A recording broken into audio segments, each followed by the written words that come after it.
All right, we are on page 89. We have the last act, which is only one scene long. I'll start it off and pass it to Julie. Oh, lovely line. Page what? 89. The moon shines bright in such a night as this, when the sweet wind did gently kiss the trees, and they did make no noise. In such a night Troilus methinks mounted the Trojan walls, or the Trojan walls, and sighed his soul toward the Grecian tents where Cressid lay that night. In such a night did Hespe fear or trip to do, and saw the lion's shadow himself, and ran dismayed away. In such a night stood Dido with a willow in her hand upon the wild sea banks, and left her love to come again to Carthage. In such a night Medea gathered the enchanted herbs that did renew old Aeson. In such a night did Jessica steal from the wealthy Jew, and unthrift love did run from Venice as far as Belmont. In such a night did young Lorenzo swear he loved her well, stealing her soul with many vows of faith, and ne'er a true one. In such a night did pretty Jessica, like a little shrew, slander her love, and he forgave her. I would outnight you, did nobody come. But hark, I hear the footing of a man. Who comes so fast in silence of the night? A friend. A friend? What friend? Your name, I pray you, friend. Stephano is my name, and I bring word. My mistress will break before the break of day, be here at Belmont. She does stray about by holy crosses, where she kneels and prays for happy wedlock hours. Who comes with her? You're up, Jerry. On the very bottom, the messenger on the bottom, page 90. Okay. None but the holy hermit and her maid. I pray you, is my master yet to return? He is not, nor we have not heard from him. Go away in, I pray thee, Jessica. Ceremoniously let us prepare some welcome for the mistress of the house. Sola, sola, woha. Ho, sola, sola. Who calls?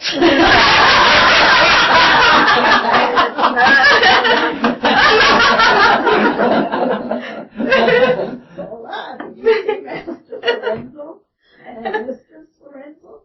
Hola, hola. Leave hallooing man here. Sola, where? Here. Tell him there's a post come from my master with his horn full of good news. My master will be here ere morning. Sweet soul, let's in there expect their coming. And yet no matter, why should we go in? My friend Stephano, signify, I pray you, within the house, your mistress is at hand, and bring your music forth into the air. How sweet the moonlight sleeps upon the bank.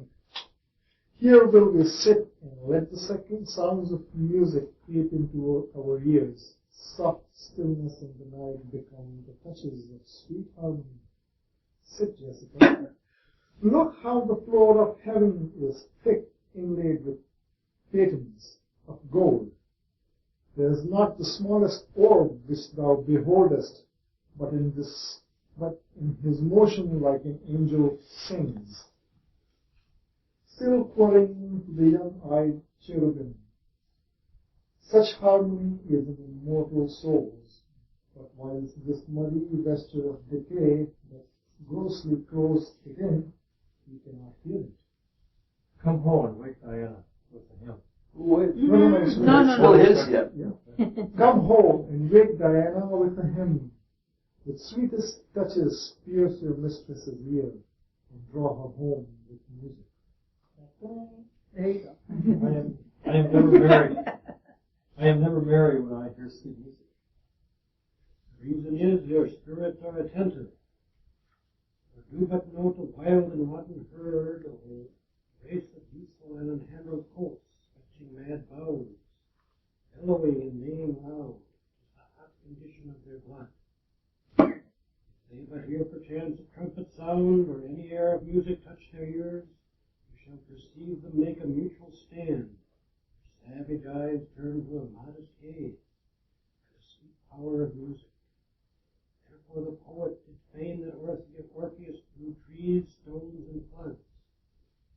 It's not so stockish, hard, and full of rage, that music for the time doth change his nature.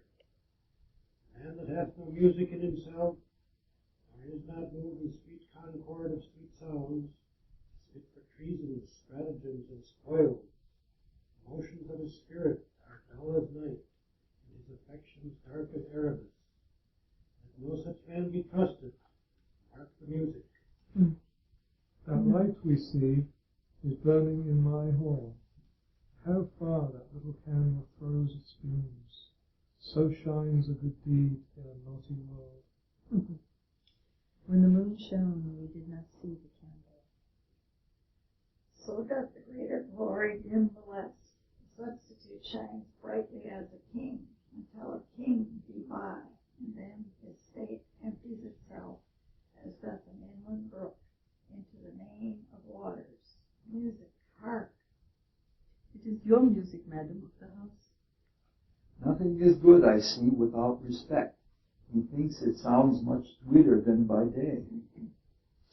Silence bestows that virtue on it, madam. The crow doth sing as sweetly as the lark when neither is attended, and I think the nightingale, if she should sing by day, when every goose is cackling, would be thought no better a musician than a wren. How many things by seasoned are to their right praise and true perfection.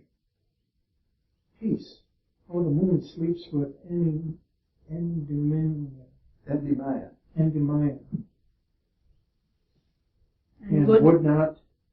would not be awake. That is the voice, or am I must deceive the poor sheep? He knows me as the blind man knows the cuckoo by the bad voice. Dear lady, welcome home. We have been praying for our husband's welfare, which speed we hope the better for our words. Are they returned? Madame, they are not yet, but there has come a messenger before to signify their coming. Go in, Marissa. Give order to my servants that they take no note at all of our being absent hence. Nor you, Lorenzo, Jessica, nor you. Your husband is at hand. I hear his trumpet. We are not telltales, madam. Fear you not. This night, methinks, is but the daylight sick. It looks a little paler. 'Tis a day such as a day is when the sun is hid. You should whole day with the antipodes. You would walk in absence of the sun. Let me give light, but let me not be light. For a light wife doth make a heavy husband, and never be Bassanio so for me. But God saw it all. You are welcome home, my lord. I thank you, madam. Give welcome to my friend. This is the man. This is Antonio, to whom I am so infinitely bound. You should in all sense be much bound to him, for as I hear he was much bound for you. No more than I am well acquitted of. Sir, you are very welcome to our house. It must appear in other ways than words. Therefore I stamp this breathing courtesy. By yonder moon I swear you do me wrong. In faith I gave it to the judge's clerk. Would he were guilt that had it for my part, since you do take it, love, so much at heart. A quarrel? Oh, already? What's the matter? About a hoop of gold, a paltry ring that she did give me, whose posy was for all the world like Cutler's poetry upon a knife. Love me and leave me not. What talk you of the posy or the value? You swore to me when I did give it you that you would wear it till your hour of death, and that it should lie with you in your grave. though not for me, yet for your vehement oaths you should have been respective and have kept it. Gave it a judge's clerk? No, God, my judge, the clerk, will ne'er wear hair on his face that had it. Well, maybe really later. He will, and if he lives to be a man. Aye, if a woman lived to be a man. Now by this hand I gave it to a youth, kind of boy, a little scrubbed boy. No higher than thyself, the judge's clerk, a parting boy that begged it as his fee. I could not for my heart deny it. You were to blame. I must be plain with you. To part so slightly with your wife's first gift, I think a thing stuck on the oath on your finger, and so riveted with faith into your flesh, I gave my love a ring and made him swear never to part with it. And here he stands. I dare be sworn for him he would not leave it, or pluck it from his finger, for the wealth that the world masters. Now in faith, Graziano, you gave your wife too unkind a cause of grief, and were to me I should be mad at it. Aye, I were best to cut my left hand off and swear I lost the ring. My lord Bassanio gave his ring away unto the judge that begged it, and indeed deserved it too. And then the boy, his clerk, took some pains in writing. He begged mine, and neither man nor master would take aught but the 2 rings. What ring gave you, my lord? Not that, I hope, which you received of me. If I could add a lie unto a fault, I would deny it. But you see, my finger hath not the ring upon it. It is gone. Even so void is your false heart of truth. By heaven, I will ne'er come to your bed until I see the ring. Nor I in yours till I again see mine. Sweet Portia, if you did know to whom I gave the ring, if you did know for whom I gave the ring, and would conceive for what I gave the ring, and how unwillingly I left the ring when naught would be accepted but the ring, you would abate the strength of your discussion. If I want to whom? Unwillingly. If you had known the virtue of the ring, or half her worthless... No. or half her... or half her worthiness that gave the ring, or your own honor to contain the ring, you would not then have parted with the ring. What man is there so much unreasonable, if you had pleased to have defended it with any terms of zeal, wanted the modesty to urge the thing held as a ceremony? Marissa teaches me what to believe. I'll die for it, but some woman had the ring.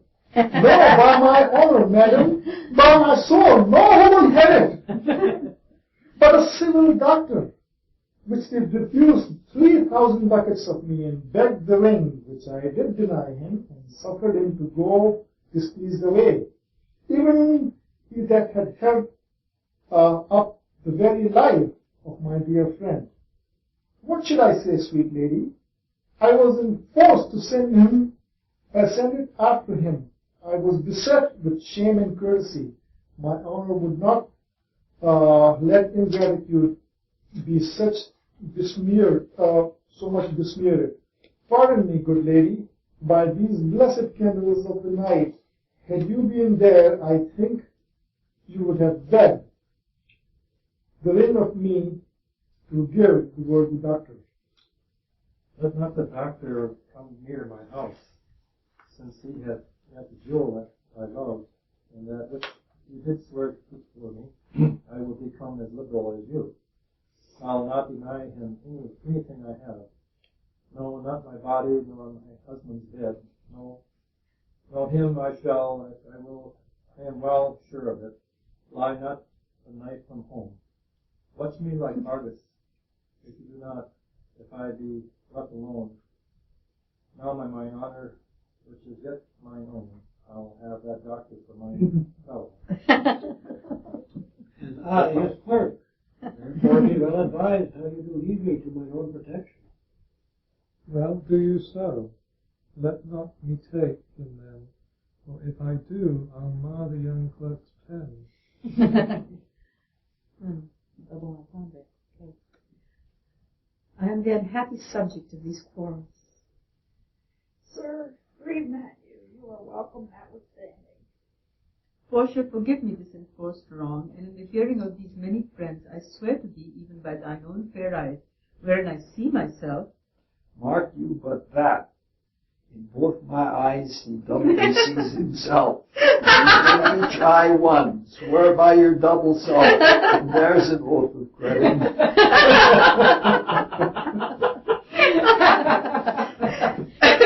Nay, but hear me. Pardon this fault, and by my soul I swear I never more will break an oath with thee. I once did lend my body for his wealth, which, but for him that had your husband's ring, had quite miscarried.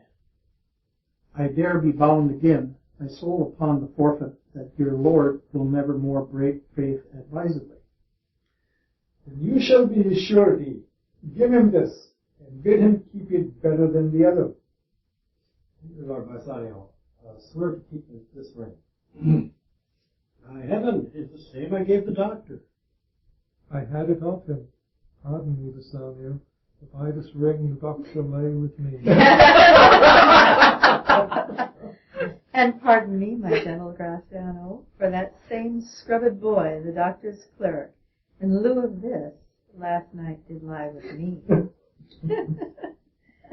Why, this is like the mending of highways in summer, where the ways are fair enough. What are we cuckolds, ere we have deserved it? Speak not so grossly, you are all amazed. Here is a letter, read it at your leisure. It comes from Padua, from Valerio. There you shall find that Portia was the doctor, Nerissa there her clerk. Lorenzo here shall witness I set forth as soon as you, and even but now returned.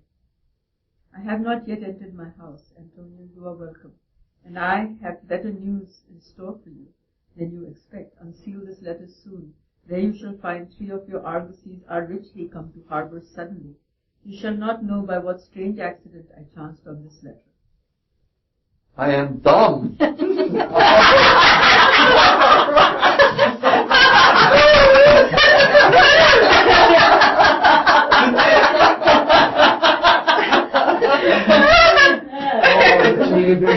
You should say, I'm done. Were you the doctor, and I knew you not? Were you the clerk that is to make me cuckold?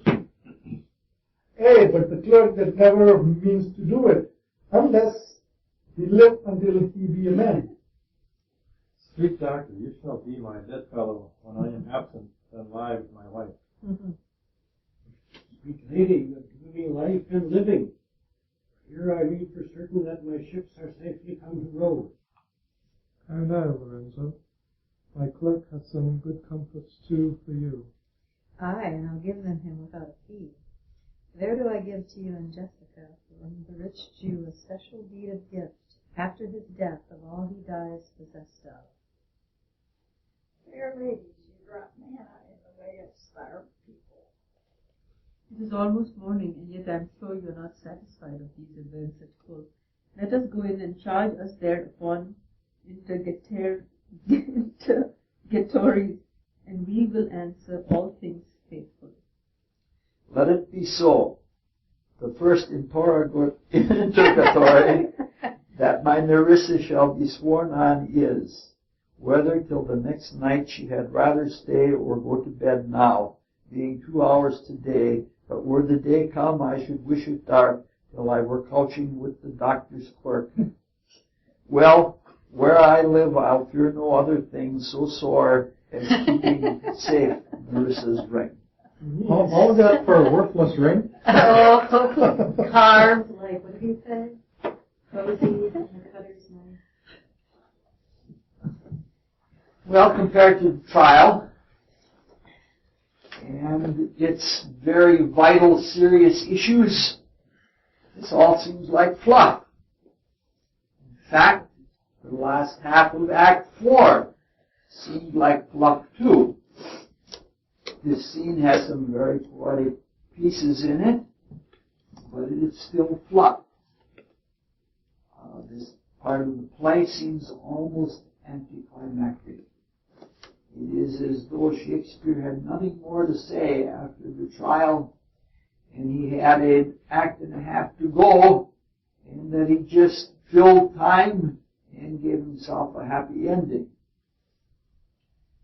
I don't think that's quite true. I think there's something more. It may not be really deep by intention of either Shakespeare or myself, but there is more to it. In fact, it makes this a very carefully woven play. A play where all of the lines or themes seem to loop back on each other, and the themes hold together very well in that way. Let's explore some of the repetitive themes and relate them to others at appropriate times. All right. Lorenzo opens the scene with a lovely poetic statement, after which he and Jessica banter back and forth, teasing each other. The theme is love and lovers, unfaithful lovers. Lorenzo begins with Troilus and Cressida, teasing that after she swore love to him, she went and slept with Diomedes. Jessica counters that Thisbe flees a lion on a tryst, and it seems almost as if Shakespeare has them backwards, or he has Thisbe as a male almost. I'm not sure. The wording is so strange. And then Pyramus commits suicide when she has fled as an unfaithful lover. Lorenzo comes back with Dido on the shore of Carthage, waiting for Aeneas to return. Aeneas, yet another unfaithful lover. Jessica replies with the jilted Medea, who resuscitated the father of Jason and killed her own children by him when he proved unfaithful. At this point, Lorenzo teases her how she was unfaithful to her father by stealing from him and absconding with her lover Lorenzo. Jessica then taunts him with all of his lovers, previous lovers, and how it would be impossible for him to keep being faithful. Lorenzo then gently forgives her. That's an interesting scene. Forgiveness is what Portia is all about. When she was judged to Shylock on several opportunities, she said, "Have mercy. Forgive him." So this little vignette is by itself a miniature of the greater drama. But it has, like the whole play does, a very successful and happy resolution. A demonstration of what could be if we were forgiven. And if we were forgiving, we are all forgiven. This much is all about forgiveness and what happens in that act. But that's not why we're looking at it. First, let's look at teasing. Teasing has been very important to me personally because I have suffered from teasing quite a bit. Not all teasing is the same, and not all teasing is harmful, but some of it is. I I grew up in a Marshall family. All the members in my family have either Marshall sun signs or have very prominent Mars in their horoscopes. My mother was a Aries. My father was a Scorpio, like I am. I have Mars in the first house.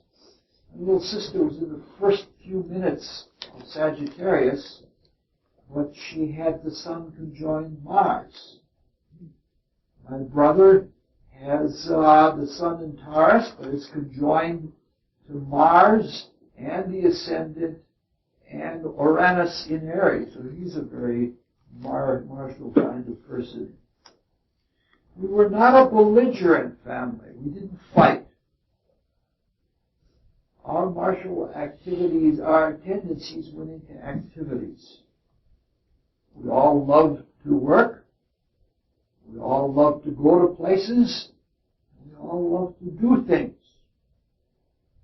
We were the kind of family that just couldn't sit around and converse. I still have problems with that sometimes. I would sooner be hammering stakes in the garden than talking sometimes. Because we were as Martian as we were, we didn't always know how to express love. The expression of love comes from the opposite of Mars, which is Venus. We teased each other. And we expanded our teasing to others beyond the nuclear family. But a lot of those others didn't grow up that way. And many saw teasing not at all as a sign of love, but just the opposite. So when I loved people, I teased them. The more I loved them, the more I teased them and the harder I teased them. It has cost me friends. It has cost me sweethearts. It has cost me a few potential sweethearts. This is because many people consider teasing a form of cruelty, which is what a martial thing is. It's cruelty. At first, I considered myself a victim of the circumstance of my upbringing. But when I realized the truth of cause and consequence, in which there are no accidental circumstances, I realized that I had to learn something about this. I probably did love, perhaps not as much as I should have loved, perhaps not as much as I thought I did. But after a lot of self-examination, from losing a woman that I would like to have been with, I came to realize that deep beneath it there was an element of cruelty, psychological cruelty. Question is then, why would one want to be even a little cruel with someone that one loves, even if the cruelty is unconscious? The conclusion that I came to is that within our isolation in evolution, our isolation in the personality, I, like all other people, had become insecure. At least as insecure as I was separatistically egoistical. Sounds like something you'd say, yeah. The insecurity is projected to those he loves, to those that I love, or would love, or would have loved me. I wanted to be loved, but whether someone loves me or not is none of my business. And I wanted to love, which is my business. It's my responsibility. But in all of this, symbolized by the sun in Scorpio, there was a testing of people that I would love or would have loved me. And because with the sun in Scorpio there's also an element of self-hatred, I punished myself by trying to punish those that I would love, thereby repelling them and ensuring my isolation in the personality. The only ones that hung around were strong enough to endure it. It's a very complicated thing, the self-hatred and the cruelty. I've outgrown quite a bit of it, and I rarely tease it all now, because I'm mindful of that. Fortunately, in these times, it's never been a major factor in my life or in my interactions with people. Now, this wasn't brought up to just be slavishly confessorial. It wasn't to indulge in personal anecdotes, and I'm not making any example of myself. It is illustrative of something that is present and active in everyone to some extent. It's clearly active in Jessica. At line 24, if there hadn't been the interruption, she would outnight him, which is more than teasing. In the astrological mandala, Aries is rising. So all of humanity has to cope with individualistic, separative, and insecure competitiveness in the personality. In separation, we are all attracted to others for completion. What a partner is, in the eyes of many, is completion.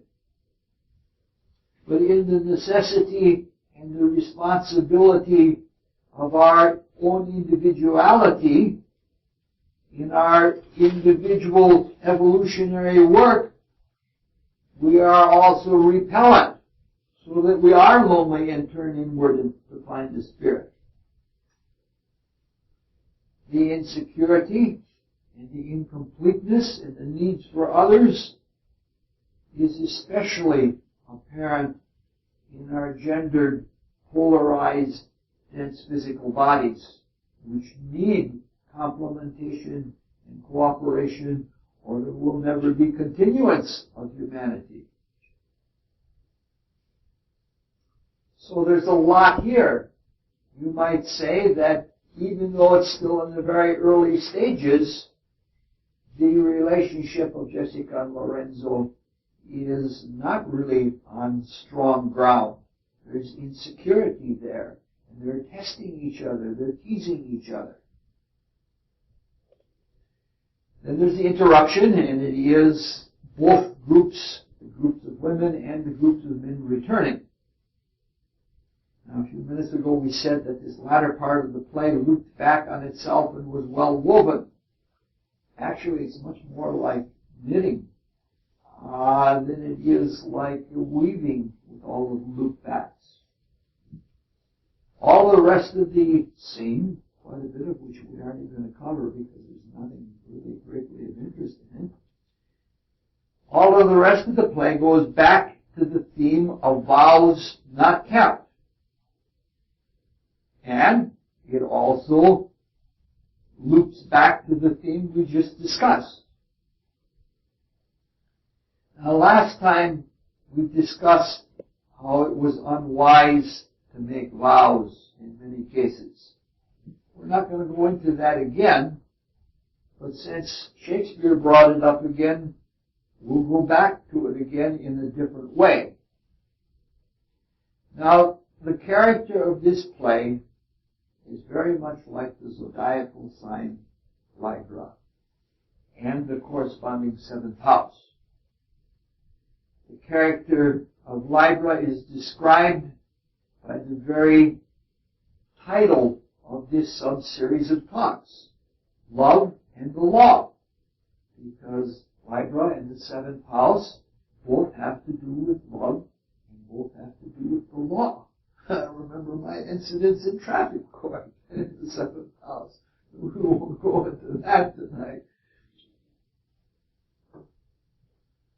The Venusian love of Libra is not the love we really intend to talk about, especially next time. But it is a valid kind of love, a useful kind of love. It is the love for another individual. And for most people, the love for another individual, a special person, a counterpart, is what they consider love to be altogether. The love that is expressed in the two Venus signs, Taurus and Libra, is very objective. Or it is better said, it is object-oriented. Taurus represents the need to have something to love. And Taurus loves a lot of things. and it attracts a lot of things. So there's a possessiveness in the love of Taurus, in the obtaining, maintaining, and utilizing of things. We learn objectivity. We learn responsibility. We really don't know about the quality of something unless we obtain it and use it. Libra is the need to have someone to love. Libra is the sign of complementation, of compensation, and strangely, of individuality, among a number of other things. The personality, the outer mask, is ruled by Aries in the first house. The personality is a very small thing. It is an objective focus of the creative individual spirit, which is itself not a small thing. It's actually universal. In this dense material world, personality is an obvious thing. It's so obvious that we become preoccupied with it, and we seem to think that it is all there is to us.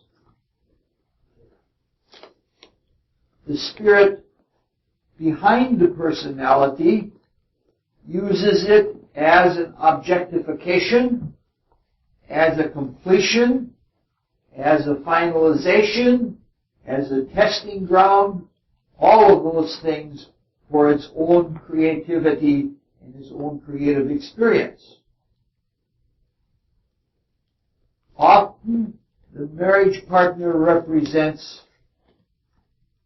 that spirituality, that individuality, which is to us invisible.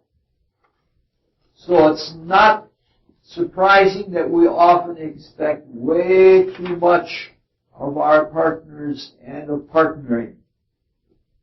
We expect the whole individuality, the whole divine part of us in another person, because that's what the other person represents. And that puts a terrible onus on the other person.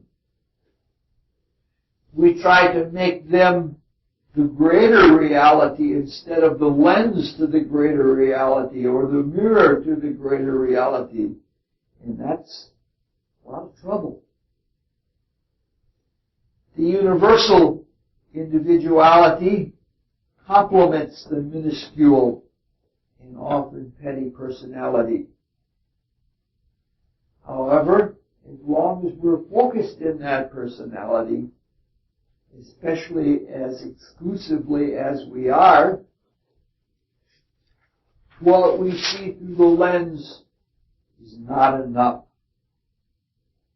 In the separation of evolution, we always have to feel incomplete one whole, which means that the partner is always going to feel not enough when seen in reality.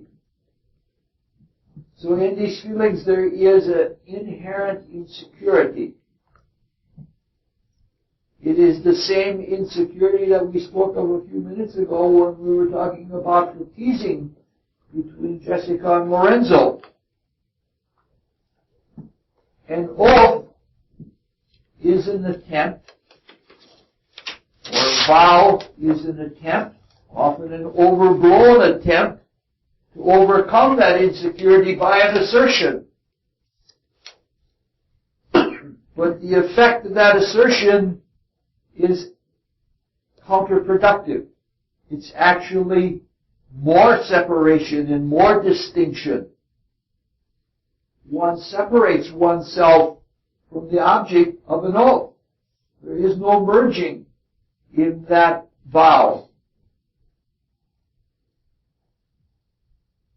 One cannot effect spiritual union in the whole by a simple assertion, any more than one can completely share love by teasing. It's all the same thing. There is something in vowing eternal love that belittles the vower, just as there is something that punishes the teaser for teasing. As long as there is a subject-object relationship, there has to be separation. Any attempt to dissolve it or abrogate it, except by transcendence, just starts a new separative action, another libration of the scale. Eventually, we will be able to transcend to a unity, to a oneness that doesn't deny the material and the personal, but that is capable of working through it from the vantage of a higher kind of consciousness. But for now, we cannot do that, and swearing oaths or making vows doesn't do anything, sometimes even makes things worse. Would you say that, for example, the taking of the wedding vows is precisely what is breaking up the marriages because people are becoming aware of that very fact that you're talking about? I tend to think that there is something to that, yes. The fact that the whole community has to view those vows is a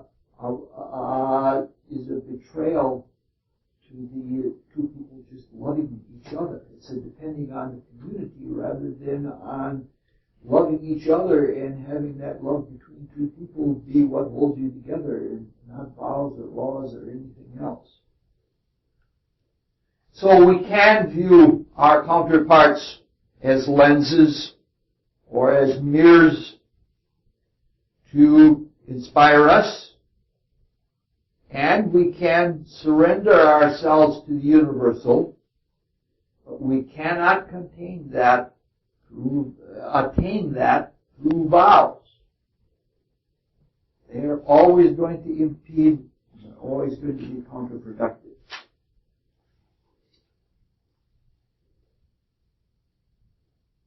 For me, as hilarious as it is what we just read, there's something a little sad about this play. It must be sad for Portia as well. Antonio and Bassanio and their company all thank Portia for saving Antonio. Gratitude is to be commended, but I think this is misplaced gratitude. They think that Portia did this as a favor to Bassanio and his friend Antonio.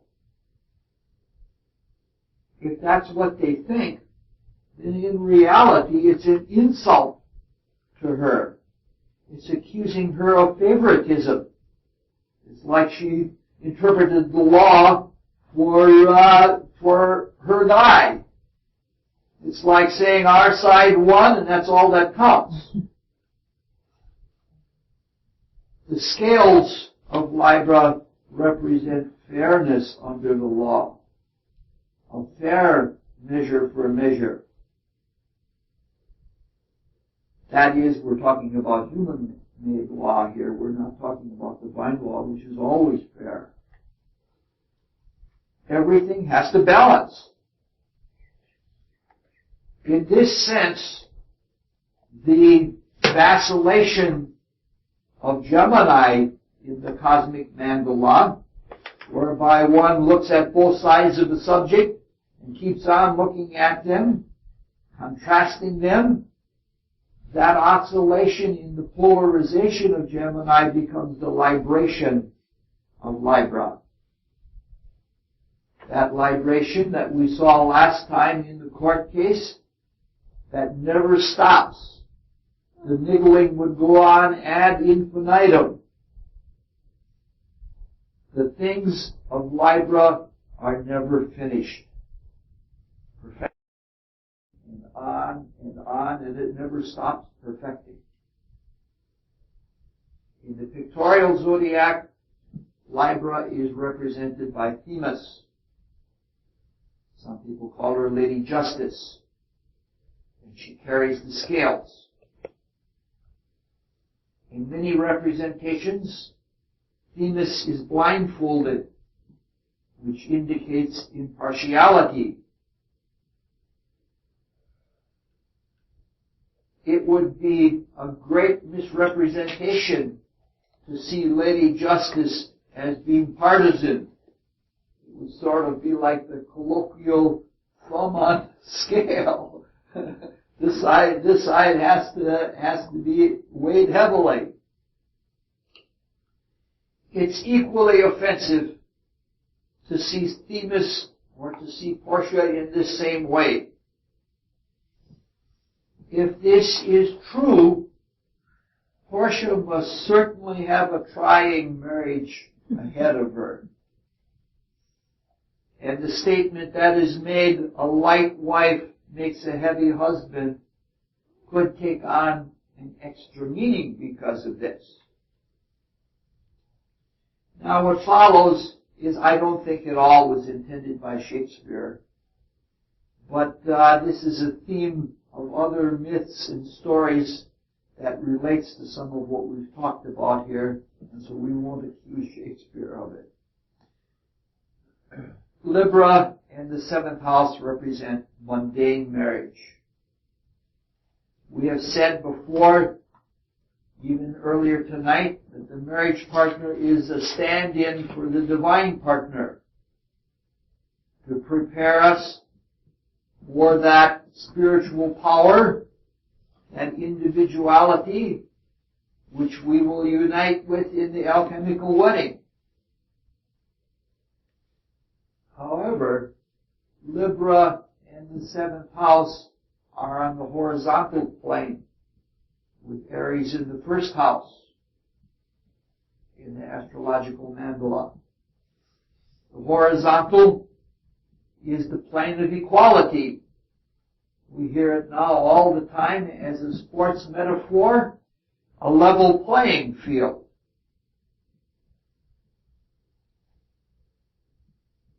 Everybody's equal under the law. Or, for any marriage to be successful, it has to be between equals. The alchemical marriage with the spouse from heaven is much more vertical, probably as vertical as it gets. Union with the eternal divine is wonderful. And we have to always be careful not to put the weight of that spiritual wonder, of that expectation, onto the mundane marriage partner. Neither should we try to exalt the mundane marriage partner to that status by making some epitome of them or putting them on a pedestal. It makes it very, very hard to live.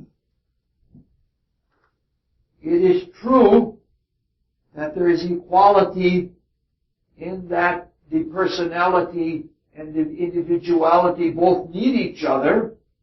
Personality needs the individuality to know the meaning of things, and the individuality needs the personality to get facts or to get experience about the external world.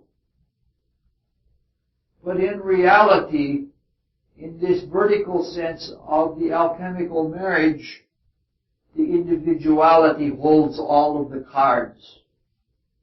Only it is capable of being really directive, of being really creative, and being in the know with the nature of the divine intent or the divine purpose of all things. Thus, in a lot of stories and in a lot of myths, there is a theme of the all-wise, long-suffering woman yoked with a stupid, bad boy husband. Probably one of the best examples is the brash Brunhilde being married to the brash, unfaithful Siegfried. There are other ones, but that one's almost perfect. This brings up one more side. This is a side trip tonight. Brings up another sidelong theme, a little bit off the topic, but I'm taking the stance that I may never pass this way again in life, and if something is too juicy, I'm not going to pass it up. And that topic is divorce. Aside from religious dogma, the Christ of the Gospels has some pretty strong and pretty exacting things to say about divorce, especially in St. Matthew's Gospel.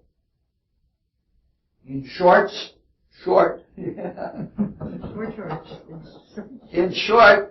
Christians should never divorce, without exception, is the way Matthew's Gospel says it.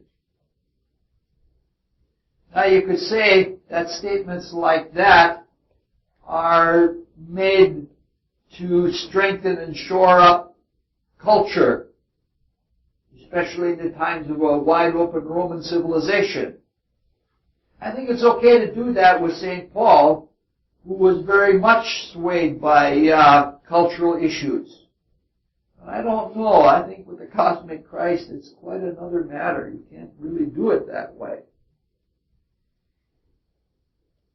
I can remember my own divorce, and I can remember all of the angst and all the trepidation that I went through. I think I read over that passage of St. Matthew again and again and again, and my ex-wife laughed at me for being so preoccupied with all of that. And I think it was a laughter that was a release of insecurity, because I assumed that she had the same kind of feelings about it. But on the other hand, if I'm not gospel about it, and I watch the marriages or the so-called failed marriages of friends and acquaintances or even public figures,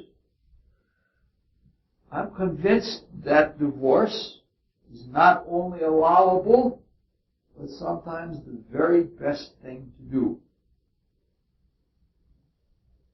Now, after saying that, it seems correct to say that in our times, divorce is often too easy of an option.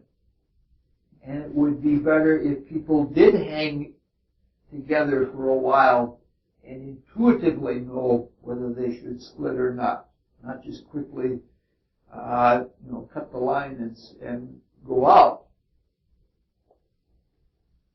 I've seen a lot of cases where divorce was just deferring something until a future life. In any case, I've struggled over these two views for quite a few years. And finally, I would say in the last 5 or 6 years, I have concluded, but it's not the ultimate conclusion, but I have concluded that divorce is a good thing in many cases. And that marriage doesn't necessarily mean, a good marriage doesn't necessarily mean an eternally enduring marriage. A marriage is a cultural vehicle, a vehicle for evolutionary experience.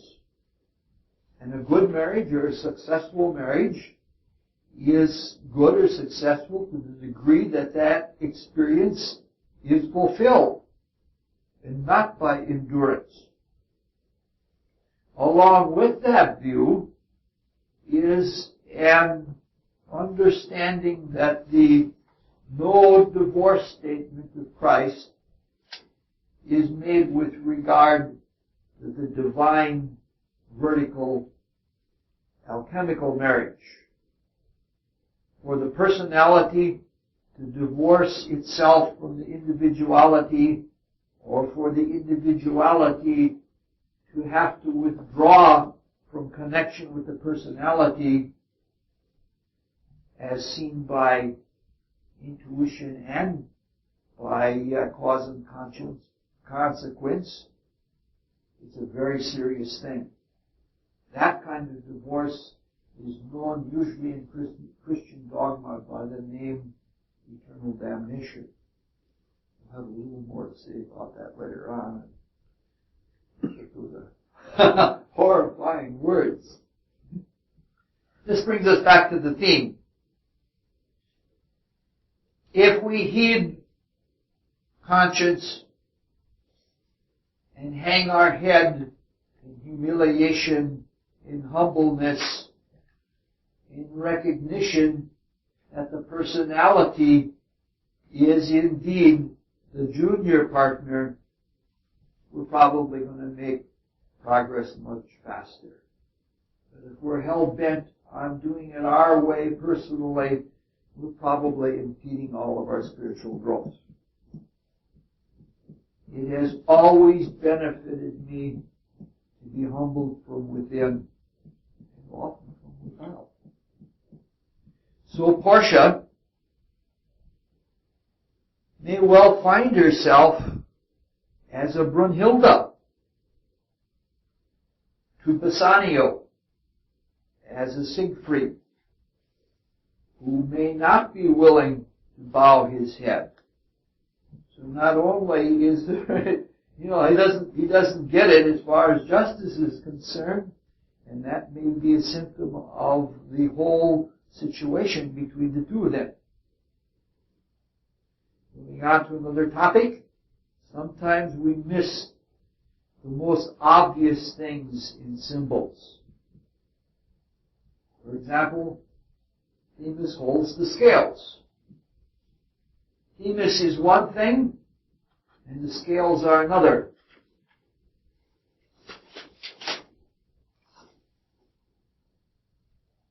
Scales represent the law. In order to realize new potentialities, experience new things, and to create and to gather more soul power, the unity of the universal spirit divides itself within itself. This is a subject that we've looked at many times over quite a few years now. We could do that again, and we'd probably get fresh insights. We have little time for that. So let's just look at one small aspect of it as it applies to what we're looking at in this play. It's very difficult to put into words. But in this division, there is a polarization.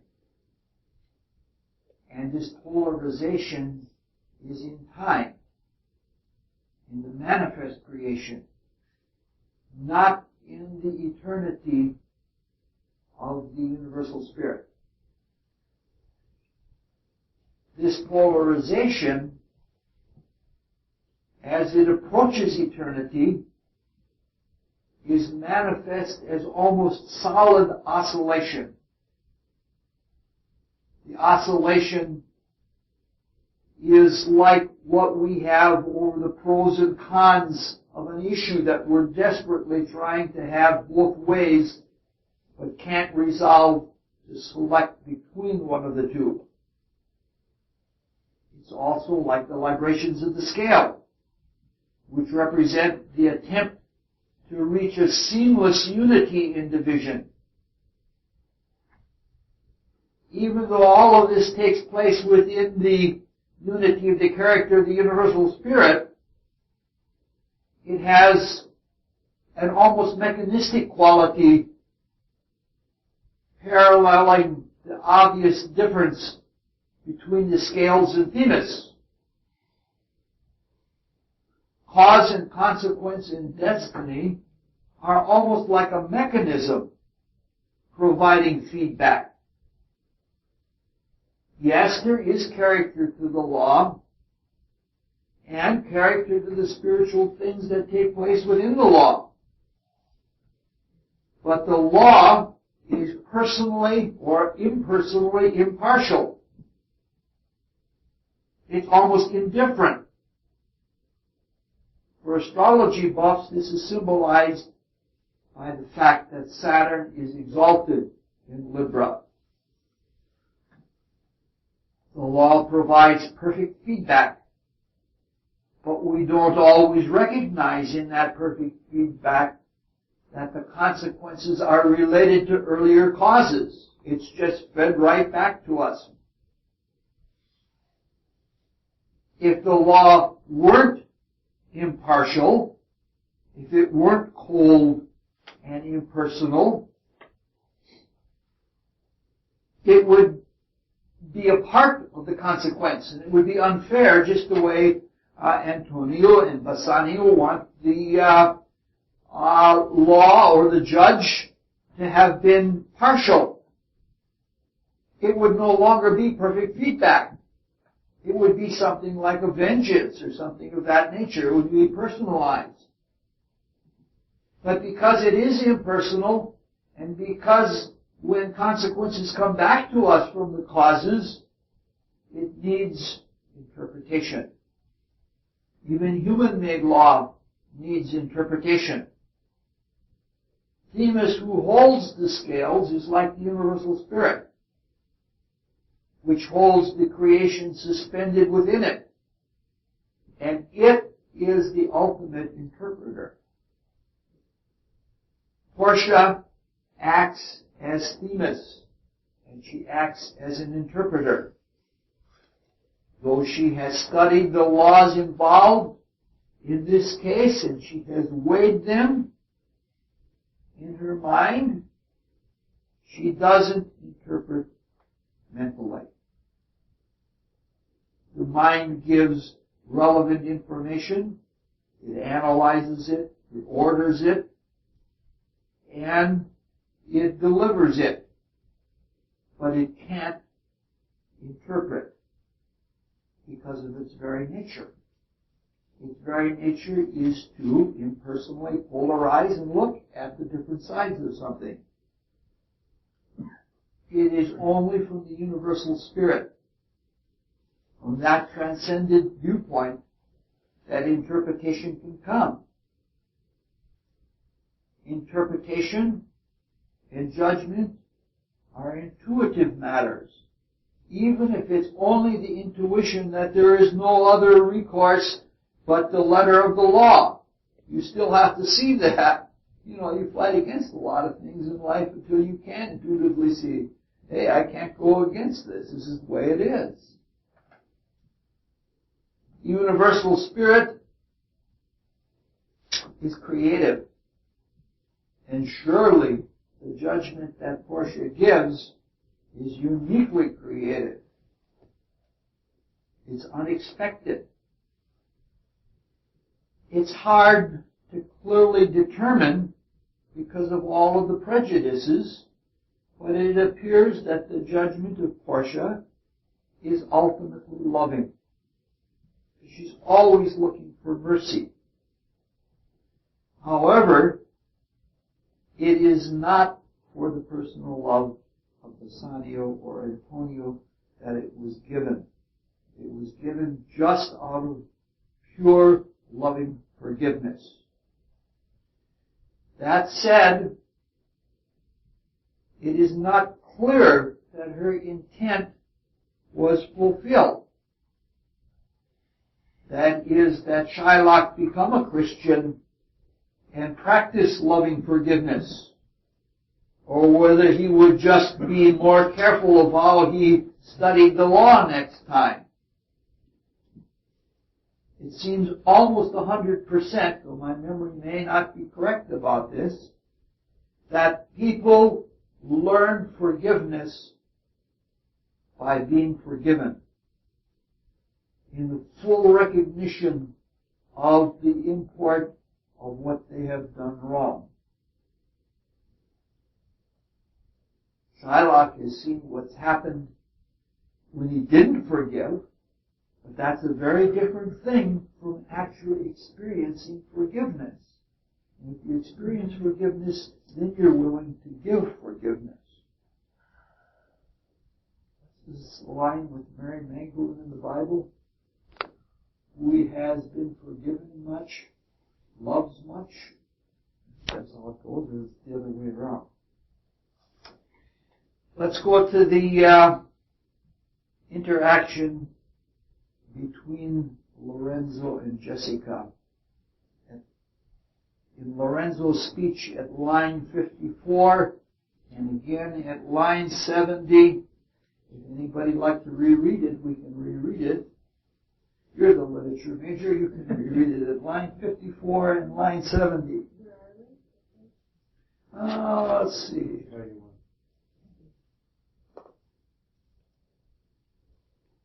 Lorenzo's speech there? Yeah. How sweet the moonlight sleeps upon this bank. Here will we sit, and let the sounds of music creep in our ears. Soft stillness and the night become the touches of sweet harmony. Sit, Jessica. Look how the floor of heaven is thick inlaid with patterns of bright gold. There is not the smallest orb which thou beholdst, but in his motion like an angel sings, still choiring to the young eyes who listen.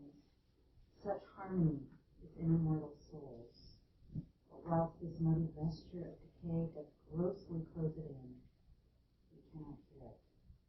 Let's skip down to 70. And the reason is your spirits are attentive. For do but note a wild and wanton herd of, or race of youthful and unhandled colts, catching mad bounds, bellowing and neighing loud, which is the hot condition of their blood. But if they hear perchance a trumpet sound, or any air of music touch their ears, you shall perceive them make a mutual stand, their savage eyes turned to a modest gaze by the sweet power of music. Therefore the poet did feign that Orpheus drew trees, stones, and floods, since not so stockish, hard, and full of rage, but the music for the time doth change his nature. The man that hath no music in himself, nor is not moved with concord of sweet sounds, is fit for treasons, stratagems, and spoils. The motions of his spirit are dull as night, and his affections dark as Erebus. Let no such man be trusted. Mark the music. well, that's pure mystical thought. What Shakespeare is doing is in a very unusual way referring to the music of the spheres. He is referring to a keynote, a unique vibratory rate or emanatory rate that each star has. Probably not even the planets, but the stars as well. if you think about it, this is pretty advanced thought. It's at least 3 centuries before there were radio telescopes that worked on that very principle. He's also correct in this same part of the speech when he says it's difficult to hear this music when we're focused too much in this entropic earthy body. For him, entropy is rotting, which is a good way to say it. The second speech is even more engaging. First, he says that wild, untamed, or really domestic animals will stop in place if they hear music, even from a trumpet. After spending last evening with Elah's birds, I'm not sure I believe that, but whether it's true or not. But it did have their attention. Which is what Lorenzo says. He says that they stay in place because their attention is captured by fascination with the sound or by the music. One almost gets the feeling that he's saying that even animals are drawn into the concentration of the musician that takes the musician into the sphere of music. Now that has happened to me. That by listening to musicians, I have gone into another world, and I'm sure it is because of their consciousness or their concentration that has done it. This is why live music is ever so much better than anything you can get in recorded music. The recorded music may be perfect, but when you're hearing it and the concentration is right there and you're living right into it, so much better. Another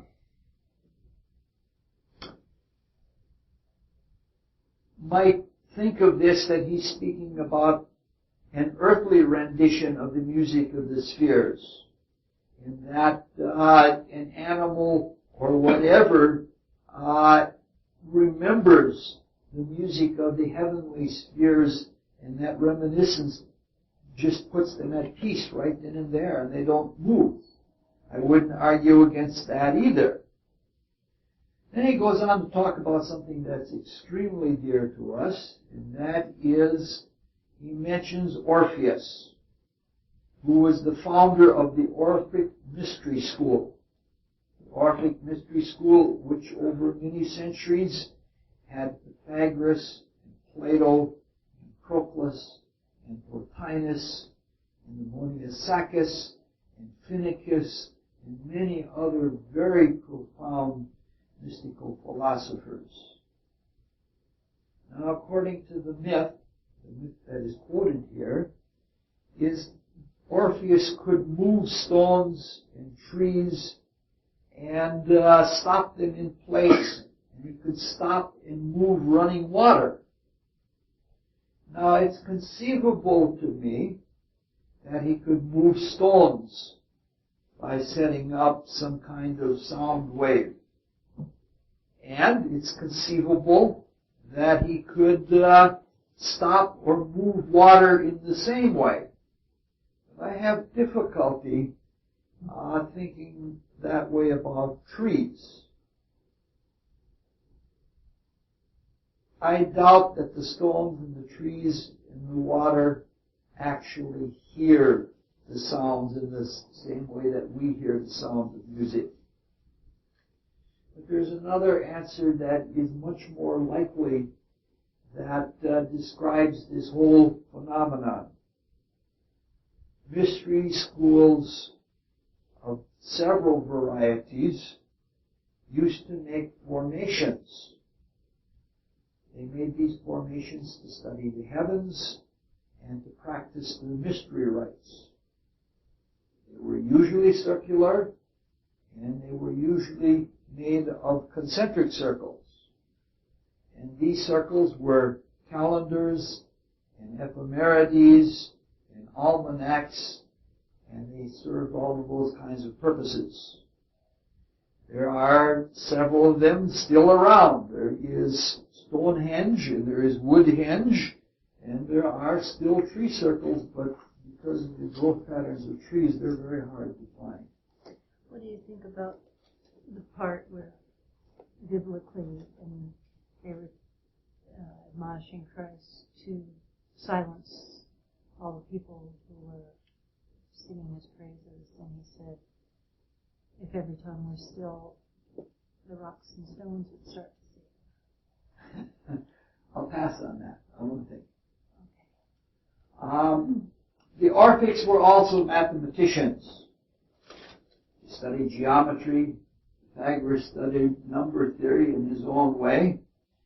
And thus, these circles for the Orphics were based on geometric and arithmetic proportions. The same proportions that are like the stuff of the vibrating strings of Pythagoras. Thus, if there were a series of concentric circles with trees or stones in certain places relative to each other, it would be a static music of proportion built of trees and stones. And I think that is probably more likely what the myth points to. The lines go on to say that music can change the mood and the nature of one, and there's no doubt about that. At one time in life, I had a friend who was a musical therapist during and after the Korean War.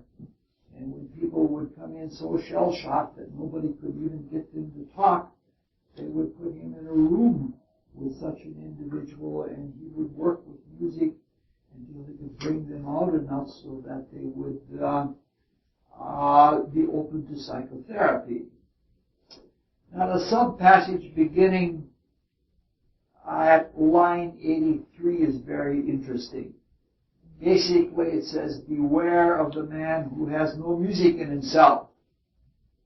And he goes on to describe one as capable of all sorts of soulless deeds. Now, this is important in terms of what we spoke about earlier when we mentioned eternal damnation.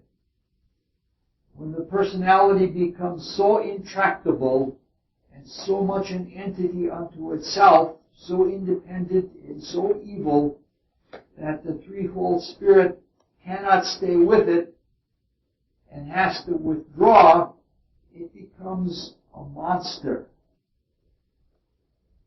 This is a personality that is without a soul, without a self.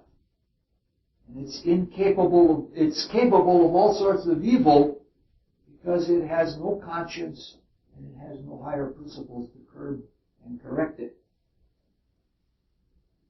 There would be no indwelling spirit to think deliberatively. And if there were not an indwelling spirit thinking deliberatively, there would be no local music of the spheres, just as Lorenzo says. There's something really ironic about this. What happens is that when the threefold spirit does pull away, this is a very, very rare thing. If you want to see a description of it, there's a one-paragraph description of it that is amazingly clear. The personality that is evil is the whole book, but the spirit withdrawing from the is shown clairvoyantly to one of the people in the book. It's a minor literary masterpiece called A Strange Story by Edward Bulwer-Lytton. And it's a study of evil, and it's on the edge of your hair standing on end. The ironic thing is that when this personality without a spirit is running around, it's soulless, it takes thousands and thousands of years to be apprehended, because it is very, how would you say it? It knows all kinds of things, especially occult things. And it knows how to steal energy from other people, and it knows how to make itself almost immortal. But when it is captured by itself, when it does run down, and it's dissolved back into chaos, if all the elements that are dissolved back into chaos, it's done by tones.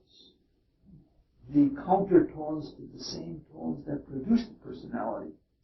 Very, very interesting. You know, poems you can heal somebody and you can kill somebody. The kicker in all of this comes in that last line when he talks about affections as dark as Erebus. Erebus in ancient Greek means covered pit. And it represents the darkness of Tartarus, which is where Hades dwelt in the underworld. This is the same dark underworld that Orpheus went into to fetch his wife Eurydice back from the underworld. That's an Italian pronunciation, but the only one that I know that is the right pronunciation because I've listened to it in opera. My Greek is, my Latin is like Timmy's early Spanish. This leads me to believe that there's something much more to it than we have seen here, and it probably has something to do about the Orphic mysteries, but I don't have the key to get at it. At this point, Shakespeare does something marvelously beautiful. He casts light into darkness. At this point, Portia enters, and Portia is one of my most favorite characters in all of Shakespeare, because she practices no favoritism. She's my favorite. She's so positive, and she's so spiritually mature. She's just beautiful. She states in line 89, she states something really nicely. She says, how far that little candle throws his beams, so shines a good deed in a naughty world. This is an amazing thing for a poet to do. It shows that that Shakespeare is very wise. I had a friend that was a folk comedian, and he used to sing folk songs, and some of them were very comic, and he would tell anecdotes and tell little funny stories. But he told me once, when you design a set before you go out on stage, you never put too many blues pieces. You put too many blues pieces, you put your audience in the wrong place.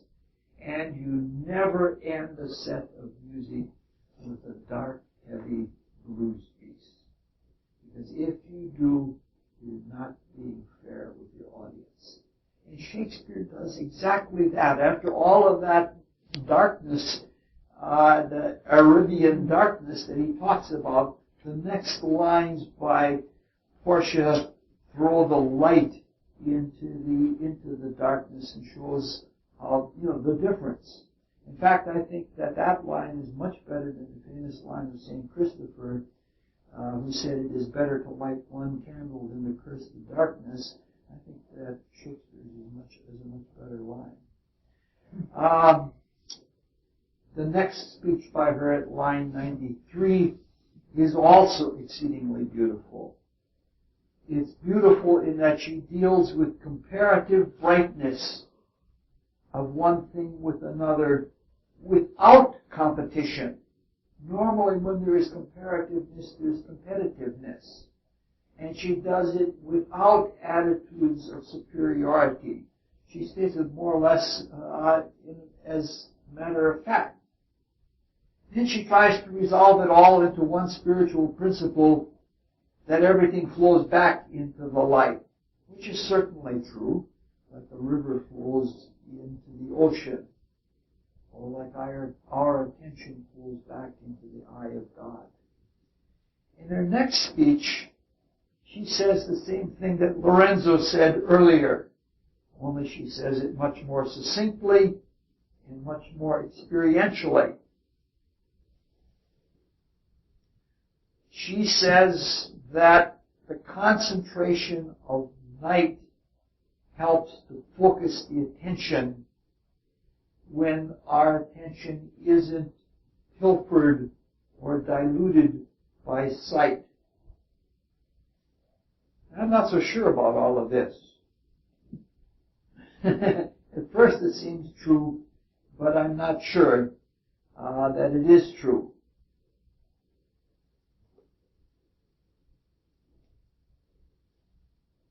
first idea that she puts forth is that if one is not listening, one song is as beautiful as another. That is, a crow is as beautiful as a lark. I don't know about that. It's a statement of the quality of something being beautiful only if you hear it. There's not an absolute beauty there, and I'm not so sure that I go along with that. The next idea is an expansion of the idea in the speech at line 99. And that is that the song of the nightingale is only as good as the song of the wren if they were both sung in the daytime. I don't think that's true. The idea is that the hearing is keener at night, which certainly is true, because there's less diffusion, but the absolute value of something being diminished just because of it's in a different environment, that doesn't ring true to me. Things are seasoned by the season that they are in, but I think it isn't that extreme that a nightingale would be no better than a wren. So a wren is a very beautiful song. Yes, seasons do change the seasoning of something, but not that extremely, except if you happen to be doing ice sculpture or something like that. We'll bring an ice castle. The last line of that speech is exceedingly beautiful. And I'm not so sure that I agree with the footnote about it. When she says peace, we're talking about the line now of the moon in Endymion, or Endymion. When she says peace, she's surely telling the musicians to quit. There's no doubt about that. But the footnote in our book says that the part about the moon in Endymion is to the same end. And that's not agreeable to me unless she's telling them to hold their peace. Hold their peace because it's moonset. This is a beautiful way of saying the moon is setting. That's all that this is. Diana, who was a moon goddess, loved Endymion, who was a pretty young man, and at moonset, she comes down to earth to sleep with him and not to wake again that night. And that's what's being said by those lines, and that's astonishingly beautiful. Now, there's a whole lot more that we could say. We have quite a few things that are hanging, especially mythological things, going all the way back to the first act. But this is all the further I cared to go this time. The last half of the scene is just not interesting mystically. And so next time we will have the theme talk for this play and for the whole sub-series about love and the law. And then we will adjourn until fall when we're going to do something similar but significantly different. We're going to look into Greek plays so that we have more mythology. What? We got to learn Greek first. That's why he's giving us a summer. Yeah. Reading Greek was like reading Greek, so that's a difference.